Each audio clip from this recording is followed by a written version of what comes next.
Coucou tout le monde, alors bienvenue dans ce nouveau chapitre sur le tarot. Tout d'abord je vais quand même vous rappeler que ici je vais vous donner mes propres interprétations du tarot.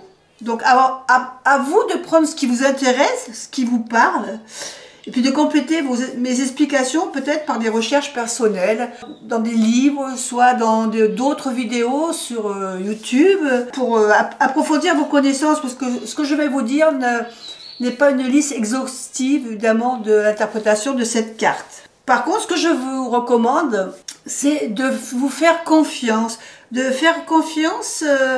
à votre intuition, votre ressenti, vis-à-vis de l'imagerie de votre tarot. Vous pouvez compléter quand même vos prédictions par ce que vous ressentez en regardant votre carte. Voilà.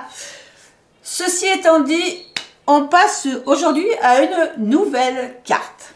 Alors aujourd'hui, on va parler de la carte 20, qui est la carte du jugement. Alors cette carte, elle n'a pas toujours été très facile pour moi à interpréter quand je commençais le tarot, parce que j'avais l'impression que c'était une carte plutôt religieuse, attachée à la religion. Souvent on voit cet ange avec la trompette et qui appelle les gens, et on voit ici des gens qui sortent de leur tombe. C'est un peu la carte qui est représentée aussi dans le Wizard, dans le tarot Wizard. Sauf qu'ici, on ne voit pas la trompette, mais on voit le hibou, ici, une sagesse, et on voit des gens qui sortent des tombes. Et donc, c'est vrai que cette carte, sur le coup, elle m'a un peu dérangée au départ. Et puis, donc, à force de travailler sur le tarot, de rechercher vraiment des renseignements sur cette carte qui me gênait un petit peu, quelque part, quand il y a eu l'Alcire qui est sorti, j'ai trouvé l'interprétation qui représentait assez bien ce que j'en pensais, moi, de ce jugement. C'est un peu ici, comme ici, où on voit cette personne qui joue de la flûte et entourée de momies, et on voit tous ces papillons qui s'élèvent. Ça, c'est le Soufi tarot. Et là, c'est dans le tarot gaïen, où on voit ces gens qui renaissent, avec tous ces oiseaux, ces hérons qui partent dans le ciel. On sent un renouveau, en fin de compte. Et pour moi, le jugement, c'est un petit peu ça. Donc, pour moi, le jugement, elle va être un peu liée à la planète Pluton, un peu le signe du Scorpion, je dirais. Et on va ici parler de renaissance, de renaître ou de repartir sur quelque chose de nouveau. C'est vraiment la carte qui va nous dire qu'il va falloir peut-être un peu travailler sur soi. Il va peut-être falloir qu'on pense un peu à nos actes. Le jugement, c'est peut-être, pour moi, en fin de compte, le jugement, c'est être honnête avec soi-même sur ce qu'on a fait et ce qu'on veut vraiment, ce qu'on veut réellement. Revoir un peu nos priorités, en fin de compte. Peut-être laisser certaines choses de côté, arrêter de les faire parce on les faisait parce qu'il fallait les faire, mais en fin de compte, ce sont des choses qui ne nous apportent rien et qui ne nous font pas évoluer.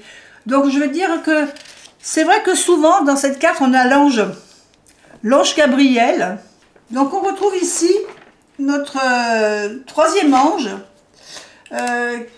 puisqu'on avait le deuxième ange, c'était le diable, le deuxième ange, mais c'était un ange déchu. Cette carte, elle représente vraiment notre façon de prendre une décision. C'est ce que nous dit l'ange Gabriel ici avec sa trompette. Il nous annonce qu'il est temps de se décider. Il est temps de prendre une décision définitive sur ce que l'on veut faire ou ce que l'on doit faire. Donc là, il y a une décision importante qui est à prendre avec cette carte. Ça peut être aussi une réconciliation nécessaire qui nous fait revivre quelque chose. Par exemple, au niveau sentimental, c'est peut-être une réconciliation pour faire revivre un amour qui était un peu en train de se terminer. Dans le foyer, ça peut être une décision importante qu'on va prendre pour le foyer, comme l'achat d'une maison ou déménager dans un autre pays.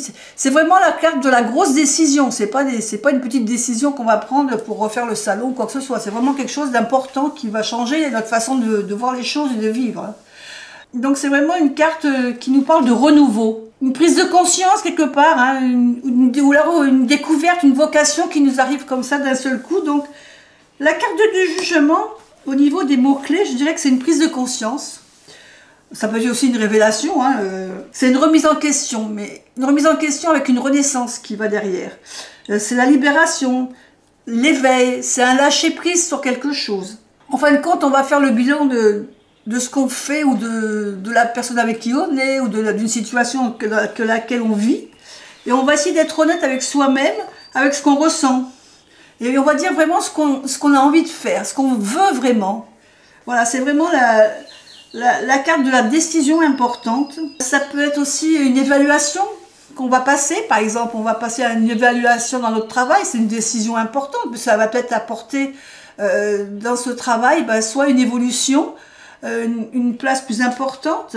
C'est peut-être le moment de repartir à zéro. Si on tombe sur cette carte classique du rider, on peut parler peut-être aussi de musique, puisqu'on voit la trompette. C'est comme ici dans le soufi, on voit quelqu'un qui joue de la flûte. Donc ça peut peut-être parler aussi, suivant votre question, de faire un choix au niveau de la musique. Chose qu'on n'aura pas ici, évidemment, puisque là on n'a pas du tout l'ange Gabriel avec sa trompette. Pour moi, au niveau de la représentation, alors là, c'était pas facile. Hein. Je m'étais dit qu'au départ, on aurait pu représenter aussi une sorte de tribunal. Hein, le fait d'être honnête avec soi-même, parce que c'est un peu une sorte de justice. Mais c'est une justice qui est rendue par nous-mêmes. Alors que la carte de la justice, elle peut être rendue par d'autres aussi. Pour moi, le jugement, c'est plutôt une justice qu'on se fait soi-même. On aurait pu représenter aussi peut-être... J'avais pensé aussi à un journaliste qui met en évidence les informations, tout ce qui se passe dans le monde, voilà. Mais bon, je sais pas encore. Ce journaliste, il me gêne un petit peu quelque part parce que c'est pas quelque chose c'est pas une prise de conscience sur soi. On relit les faits. C'est pas vraiment ce que je voulais au niveau signification. Donc je pense que là, il faut que je trouve la bonne représentation. J'aime bien celle du laïcir parce que je trouve que voilà, on sent que ça vient de cette personne, qu'elle se libère. Hein, quand on voit ce graphisme, on sent vraiment la libération de quelque chose en soi. Et donc, c'est vrai que celle-là, j'aime bien cette représentation-ci. Donc, peut-être que ce serait un peu dans ce style-là, j'aime bien. Voilà. Et vous, votre jugement, il ressemblera à quoi? Allez, je vous laisse des bisous. Et on se retrouve pour la dernière carte majeure pour le monde bientôt. Allez, bisous.